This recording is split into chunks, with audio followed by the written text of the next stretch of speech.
इस वक्त हमारे साथ खास बातचीत के लिए मौलाना साजिद रशीदी हैं। रशीदी साहब, मैं आपसे ये सवाल करना चाहूंगी कि आपका एक बयान उसको लगातार महिला विरोधी बताया जा रहा है, आपत्तिजनक बताया जा रहा है, और कल आपके साथ एक घटना हुई, क्या हुआ था और क्या पूरी बात थी जिस पर लोग ट्रिगर हुए, आपके साथ एग्जैक्टली हुआ क्या था? देखिए, मैं एक शो में गया था, एक चैनल के, और वो इसी बयान पर शो था। मैंने अपनी सफाई दी कि भाई मैंने किस संदर्भ में ये लफ्ज बोला है, और मैंने उस प्रोग्राम में भी कहा कि अगर किसी को बुरा लगा है तो उसका रास्ता कानून है, उसका रास्ता संविधान है, उसका रास्ता ये नहीं कि आप फोन पे, क्योंकि फोन पे गालियां परसों से मुझे मिल रही थी कि फोन पे गालियां दो माँ बहन की और अभद्रता करो और बुरी बात करो, तो उसका रास्ता वो नहीं है। मैंने शो में गया, शो बहुत अच्छा चला गया। शो के बाद में उठ के जब मैं जाने लगा तो 2-3 लोग सामने से आए उठकर, वो पहले से बैठे हुए थे ऑडियंस में, और उठकर आने के बाद उन्होंने 30 सेकंड में सारा कुछ कर दिया। मैं समझ भी नहीं पाया कि ये क्या हो गया। ऑडियंस में से थे, आपने अपने एक वीडियो में कहा है कि वो कार्यकर्ता थे, कौन थे? हाँ, कार्यकर्ता का पता इसलिए चला कि बाद में उन्होंने वीडियो डाली अपनी, उनकी वीडियो भी वायरल हो रही है। उसने बोला कि मैं यहाँ समाजवादी पार्टी का फला नेता हूँ, उसने खुद बोला, उसकी वीडियो है। तो पता चला कि समाजवादी पार्टी के कार्यकर्ता हैं। दूसरे ये कि उन्होंने कह के मारते हुए कहा कि डिम्पल यादव जी के बारे में आपने ऐसी बात कही है, इसलिए आपको सजा दी जा रही है। इसके बाद आपने कुछ किया, कोई कंप्लेन की? आप बता रहे हैं कि आपको कॉल्स आ रहे हैं, धमकियां मिल रही हैं। कॉल्स आ रही हैं अभी भी देखिए, ये सऊदी से कॉल है, ये देखिए नंबर देखिए आप इसका, ये सऊदी से कॉल है और ये गालियां देने के लिए है, और बहुत सारी कॉल्स आ चुके हैं। और मैं बहुत सारे नंबर जो है ना दे चुका हूं डीसीपी साहब को। ये मैंने कल कंप्लेन कराई थी डीसीपी साहब के यहाँ, डीसीपी सेंट्रल के यहाँ। ये उनकी ये मोहर है डीसीपी जी की, और ये आईपी स्टेट थाने की मोहर है, थाने पर भी रिसीव हुआ है ये। उसके बाद में इसमें देखिए मैंने बहुत सारे नंबर लिखे हुए हैं जिन नंबरों से, और ये कल सुबह तक के नंबर हैं। उसके बाद में जितने नंबरों से कॉल आ चुकी है वो अभी तक मैंने लिखे भी नहीं है। ये देखिए सब नंबर है उसमें। तो ये सब मैंने जो है पुलिस को दे दिया है, पुलिस वॉच भी कर रही है। और के खिलाफ कई सारे पोस्टर्स जो हैं वो लगे हुए हैं। एक पोस्टर मैं आपको दिखाना चाहूंगी, मैं चाहूंगी मेरे कैमरा पर्सन दिखाएं भी। ऐसे कुछ पोस्टर्स लगे हैं, उन पे काली भी पोती जा रही है। इसको किस तरीके से देख रहे हैं? आपको नहीं लग रहा कि आपको माफी मांग लेनी चाहिए? विवाद इतना बढ़ता जा रहा है, और मर्यादा की, जिस मर्यादा की आप बात कर रहे थे, कहीं ना कहीं उस मर्यादा का उल्लंघन आपने भी किया है। मर्यादा का उल्लंघन सिर्फ मैंने किया क्योंकि मैं मुसलमान हूं। जिन लोगों ने इकरा हसन के बारे में शादी तक की बात कह दी, असदुद्दीन अवैसी जैसे आदमी को अपना साला बता दिया, वो मर्यादा नहीं है। या जिन्होंने सूफिया कुरैशी के लिए ये कह दिया कि आतंकवादी की बहन है, वो मर्यादा नहीं है। या जिन्होंने ये कह दिया लड़के हैं, गलतियां हो जाती हैं, वो मर्यादा नहीं है। सिर्फ मैं अमर्यादित बात कर रहा हूं क्योंकि मैं मुसलमान हूं। मुझसे जो सवाल किया जा रहा है वो सिर्फ इसलिए कि मैं मुसलमान हूं।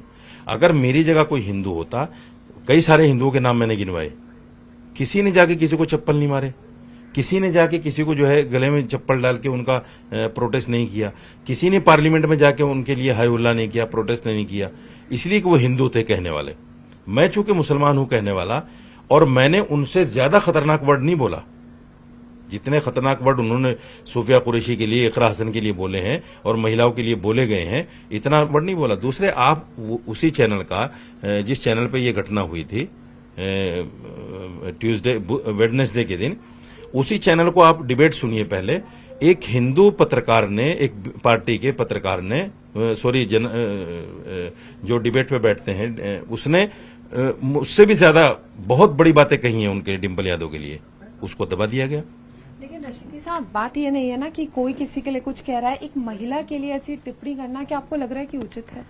नहीं, मैं ये कह रहा हूं, मैंने सारे चैनलों पे कहा, अगर मेरा बयान उचित नहीं है, किसी को ठेस पहुंची है, किसी को तकलीफ पहुंची है, तो उसका रास्ता संविधान है ना, एक रास्ता है ना उसका रास्ता गाली देना, घर में घुस के मारना, जिस तरह से लोग कह रहे हैं, मैं आपको सुनवा देता हूं, वो सुन लीजिए, आप अपने व्यूवर्स को बताइए। ये अगर संवैधानिक रास्ता है तो देख लीजिए। तो मैं समझाने का प्रयास किया जा रहा है, लेकिन तुम उसमें आगे बढ़ते जाओ। क्यों कर रहे हो बदतमीजी मत करो, पिटे हो, कल और कुटोगे, क्या फायदा होता है? कितनों को हिला कर भैया करोगे तुम?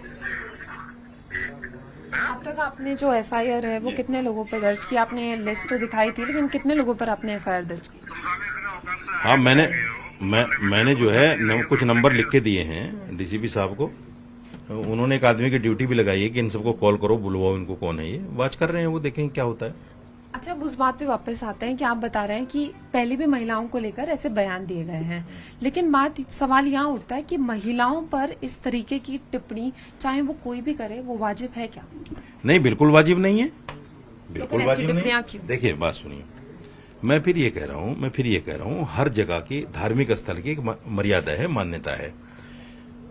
धार्मिक स्थल के अलावा कौन क्या पहन रहा है, कौन क्या खा रहा है, कौन क्या कर रहा है, संवैधानिक देश है, कोई कुछ भी कर सकता है, कोई किसी भी हाल में, हमें कोई लेना देना नहीं उससे। ये बात चूंकि मस्जिद में हुई है, मस्जिद में बैठकर एक सियासी मीटिंग हुई है, उसमें सारा कुछ मामला हुआ है, फोटो भी उन्होंने वायरल किया। अगर वो फोटो वायरल ना करते तो इस पर इस्लामिक मान्यताओं को नहीं बताया जाता, उस पर ये बातें नहीं होती, वाद विवाद नहीं बढ़ता। उन्होंने जानबूझकर इसको वाद विवाद में लाने की कोशिश की है ना। जब एक फोटो आपके सामने आएगा तो उस पर जो इस्लामिक मान्यताएं हैं वो तो बतानी पड़ेंगी, क्योंकि हम इस्लामिक विद्वान हैं। चलिए, मैं आपकी बात को मानती हूँ कि आपको ठेस पहुंची और वो चीज ठीक नहीं थी, लेकिन क्या अच्छे शब्दों का चयन नहीं किया जा सकता था? हमारे यहाँ गांव देहात में इस तरह के शब्द बोल दिए जाते हैं, और मैं फिर कहता हूं, चलिए अगर किसी को ठेस पहुंची है, मैं माफी मांग लेता हूं। क्या मेरी माफी मांगने से इकरा हसन के ऊपर जो टिप्पणी हुई वो साफ हो जाएगी? सोफिया कुरैशी पर जो टिप्पणी हुई वो साफ हो जाएगी? उनको भी तो माफी मंगवानी चाहिए, उनको भी तो जूते मारने चाहिए जाके। अगर इस चीज को रोकना है तो हम ये नहीं कह सकते ना कि उन्होंने ये कहा है तो ऐसे बयान जारी रहे। किसी एक को तो रुकना होगा ना। अगर हमें बदलाव चाहिए तो हमें खुद के अंदर ही बदलाव लाना होगा। अगर आप ही ऐसे बयान नहीं देंगे तो हो सकता है वो लोग ऐसे बयान देना बंद कर दें, फिर तो ये सिलसिला जारी रहेगा ना। रशीदी साहब, मैंने आपको 3 बयान गिनवाए। एक दिवंगत मुलायम सिंह जी का, उन्होंने कहा लड़के हैं, गलतियां हो जाती हैं, कितना भारी लफ्ज है। एक सोफिया कुरैशी के लिए जिसको आतंकवादी की बहन कह दिया गया, एक इकरा हसन के लिए, और इस तरह के न जाने मुसलमान बच्चियों के लिए कितने चीजें मैं आपको बता देता हूं। हिंदू धर्म गुरुओं की तरफ से, हिंदू नेताओं, एक पिंकी चौधरी है और पता नहीं कौन कौन है, वो किस तरह की बातें मुसलमानों के खिलाफ करते हैं, जहर उगलते हैं, पूरा मीडिया भरा पड़ा है। सवाल ये है कि इनको कौन अथॉरिटी देता है? इन पर पकड़ क्यों नहीं होती? इनसे क्यों माफी नहीं मंगवाई जाती? इनके खिलाफ कार्रवाई क्यों नहीं होती? क्योंकि वो हिंदू हैं। यहां खेल देश में हिंदू मुसलमान का चल रहा है। और मैं सिर्फ ये बताना चाहता हूं, देखिए, मुझे इस बात का ज्यादा अफसोस नहीं है कि मेरे साथ ये हुआ। इस बात का मुझे बहुत खुशी है कि समाजवादी का असली चेहरा वो लोगों के सामने आ गया। अच्छा, लोग आप पर ऐसा भी इल्जाम लगा रहे हैं कि आप जो इसको हिंदू मुस्लिम का रंग दे रहे हैं, मतलब लोग ऐसा कह रहे हैं कि आप लोगों की वजह से ही ये जो दायरा है दो समुदाय में, ये बढ़ता जा रहा है। कहीं ना कहीं आप लोगों की वजह से कम्युनिटी में प्यार नहीं हो रहा है। इसको कैसे देखेंगे? सिर्फ मेरी वजह से? सिर्फ मेरी वजह से? यानी मैं साजिद रशीदी अगर मुसलमान हूं तो मेरी वजह से सिर्फ नफरत हो रही है? और ये सैकड़ों बयान, कहना है कि कुछ मौलाना ऐसे हैं, कुछ लोगों को टर्म ऐसे दे रहे हैं। चलिए मौलाना, कुछ मौलाना लगा लीजिए। अगर 30 करोड़ मुसलमान हैं और उनमें से 10 मौलाना हैं, तो 10 मौलानाओं की वजह से 80-90 करोड़ जो हिंदू हैं, उनमें से हजारों बयान में ऐसे दिखाऊं आपको, हजारों। तो 10 ज्यादा होते हैं या सैकड़ों हजारों ज्यादा होते हैं? उनकी वजह से नफरत नहीं है, सिर्फ मुसलमान बोलते तो नफरत है, और किसी वजह से नफरत नहीं।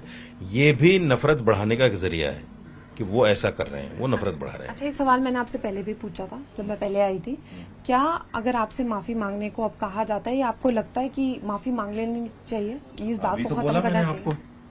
माफी मांगेंगे? अभी तो बोला मैंने आपको। नहीं, पहले आप कह रहे थे कि नहीं, पहले आप कह रहे थे कि डिम्पल यादव अगर वो बता देंगी कि वो सर ढककर मंदिर जाते हैं तब माफी। अभी क्या बोला? अभी आपके इस 2 सवाल छोड़ के तीसरा सवाल यही तो था, और मैंने बोल दिया कि चलो ठीक है, मैं माफी मांग लेता हूं। लेकिन क्या उनकी मर्यादा वापस आ जाएगी? मैंने तो बोला है, वर्ड बोला है आपके उस पर। आप फिर दोबारा स्पष्टीकरण चाह रही हैं उसका? नहीं, मैं तो आपसे एक सीधा सवाल कर रही हूँ कि अगर आपको कहा जाए क्या माफी मांगे, क्योंकि पहले आप मना कर चुके थे, क्या माफी नहीं मांगे? तो मैंने बोल तो दिया, इससे ज्यादा क्या बोलूं? हाथ जोड़ के करूं? पैर पकड़ के करूं किसी का? मैं तो आपसे नहीं कह रही हूँ ऐसा करने के लिए, मैं तो सिर्फ एक सवाल कर रही हूँ। एक चीज जो बोल दी गई उसको बार बार नहीं करते ना, उसको बार बार नहीं करते। अच्छा, जो और आपने अभी केस मैं- रजिस्टर करवाया है, क्या आपको लगता है, आपको पूरी उम्मीद है कि इस तरीके से जो धमकी आ रही है, क्योंकि एक फोन कॉल आप मुझे अभी दिखा रहे थे, क्या वो रुकेंगी? देखिए, ये तो मैं आज से थोड़ा ही जूझ रहा हूँ इन चीज़ों से। आप मेरा फेसबुक अकाउंट देख लीजिए उठा के, और जब से फेसबुक अकाउंट बना है, जब से अब तक किस तरह गालियां मिल रही हैं, किस तरह बुरा भला कहा जा रहा है, मुसलमान की तरफ से भी, हिंदू की तरफ से भी। मैं कई बार शिकायतें दे चुका हूँ, मैं साइबर क्राइम को भी दे चुका हूँ, इतनी बड़ी फाइल बना के। अब तो आपके खिलाफ पोस्टर्स भी जल रहे हैं। हाँ हाँ, सब कुछ चलेंगे। मैं मुसलमान हूं ना, सब कुछ चलेंगे। और अभी इतना जल्दी विवाद खत्म नहीं होगा, क्योंकि बिहार में चुनाव है, सारी पार्टियों को तुष्टीकरण की राजनीति करनी है, वो मेरे नाम से होगी। आप पे ये भी आरोप लग रहा है कि बीजेपी के चलते आप ऐसा कर रहे हैं। तो फिर बीजेपी की महिलाओं ने मुझे गालियां क्यों दी पार्लियामेंट में, अगर मैं बीजेपी के लिए कर रहा हूं? वो भी मैंने ही कराया, वो भी कहीं मैंने ही करा दिया। तो आप ये कह रहे हैं कि कहीं ना कहीं से राजनीति का मुद्दा बनाया जा रहा है और अभी ये चलता रहेगा। मेरे बयान को जानबूझकर राजनीतिक रंग दिया जा रहा है, और उससे दोनों पार्टियों को फायदा हो रहा है, और खासतौर से समाजवादी को ज्यादा हो रहा है। लेकिन मुसलमानों को समझना पड़ेगा कि एक मुसलमान पर क्या कार्रवाई समाजवादी वाले कर सकते हैं और एक हिंदू पर क्या नहीं कर सकते, ये समझना पड़ेगा मुसलमानों को। चलिए, बहुत शुक्रिया हमसे बात करने के लिए। कैमरामैन सोनू के साथ फराह खान, न्यूज़ 18।